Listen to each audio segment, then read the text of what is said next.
Krishna is going to be surrounded by all these millions of devotees, and you won't be able to get even close. Huh?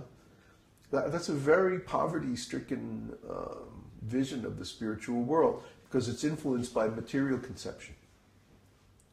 No, Krishna can expand not only himself, but his abode, his pastimes, his devotees, his qualities, his everything.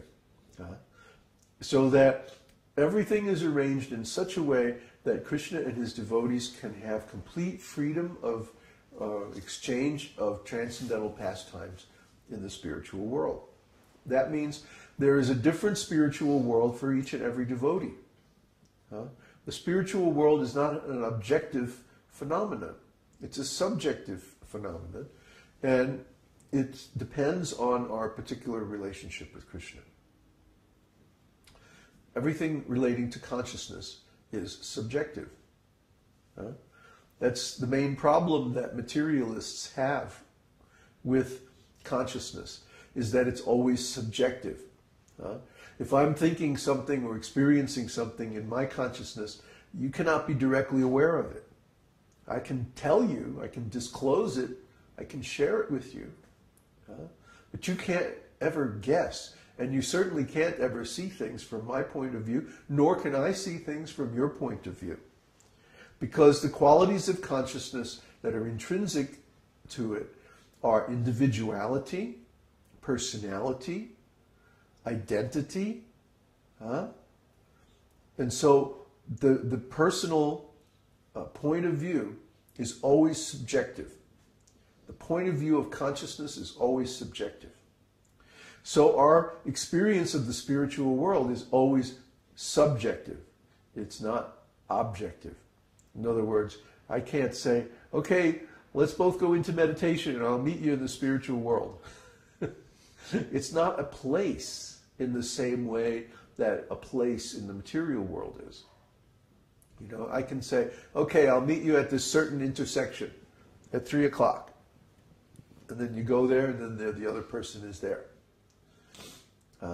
That's because in the material world, it's objective, it's manifest.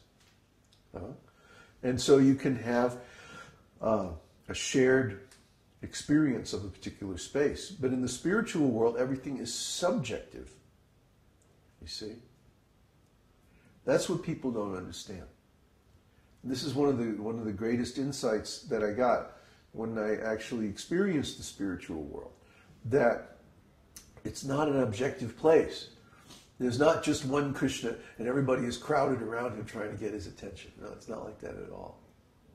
No, it's true. Krishna has unlimited devotees. Unlimited.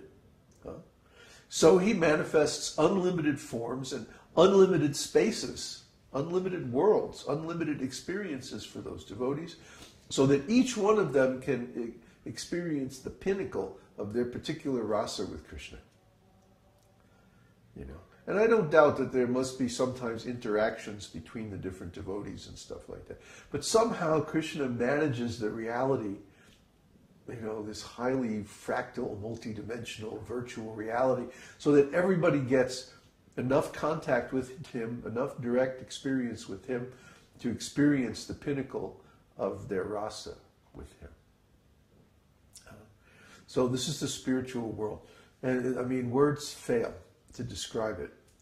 Whatever I can say about it, it would only be a blunt instrument, you know, to try to express how wonderful it is.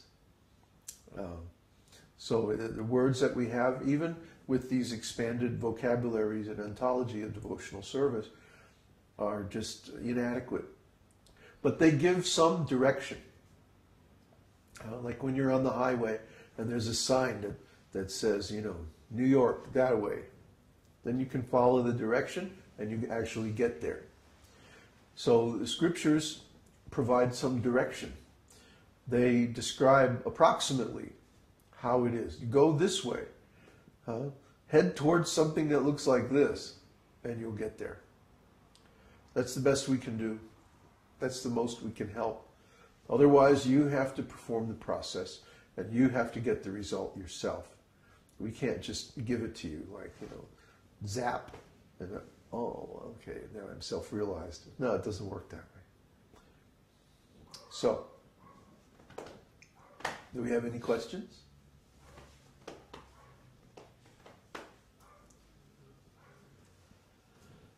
Oh, how is the spiritual name written?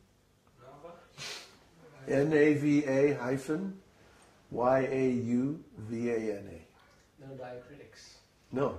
A. Das. That is diacritics. Vyabhicāri-bhāvas das.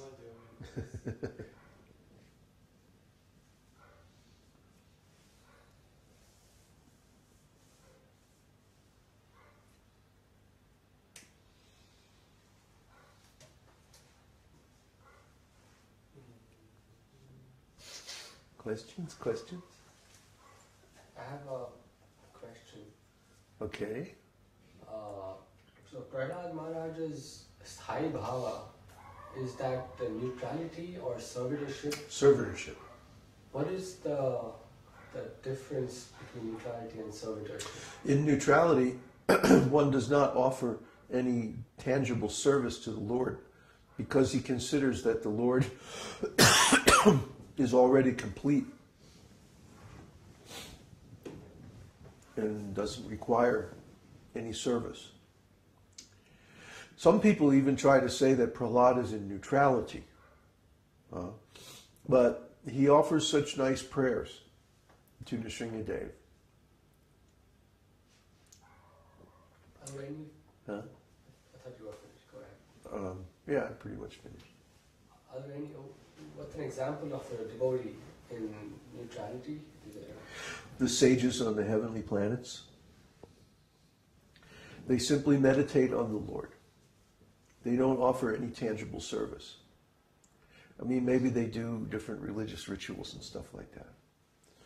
But it's not like they have an intimate relationship with the Lord. They're in neutrality. Or the Brahmavadis. The Brahmavadis. Who are they? Brahmavadis are Vedic sages who realize Brahman. And because Brahman is complete and has no qualities, well, actually has all qualities, but they're not manifest. They don't see the need to offer any service. They simply meditate and they're in awe, awe and reverence. And that's their full self-realization? Yeah. I couldn't be satisfied with that.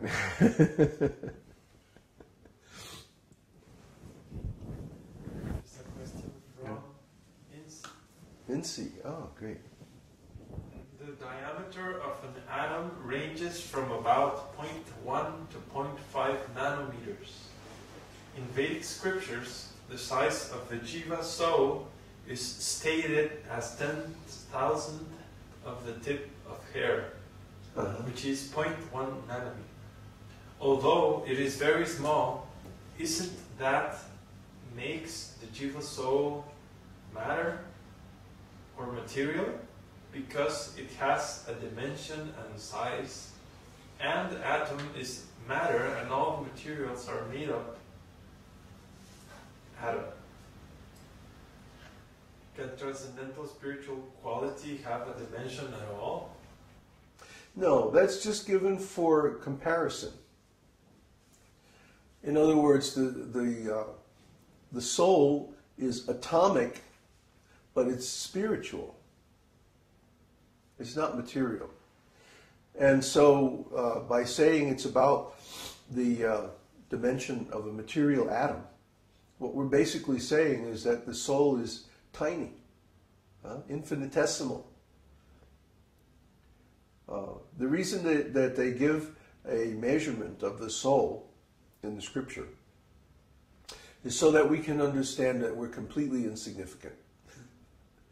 I mean, the tip of a hair is very small, about 1 micron, millionth of a meter.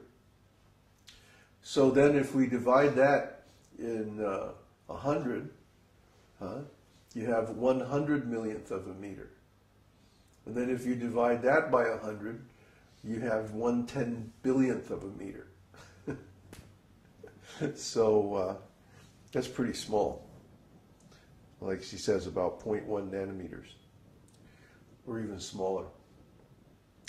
So the idea is that the soul is tiny.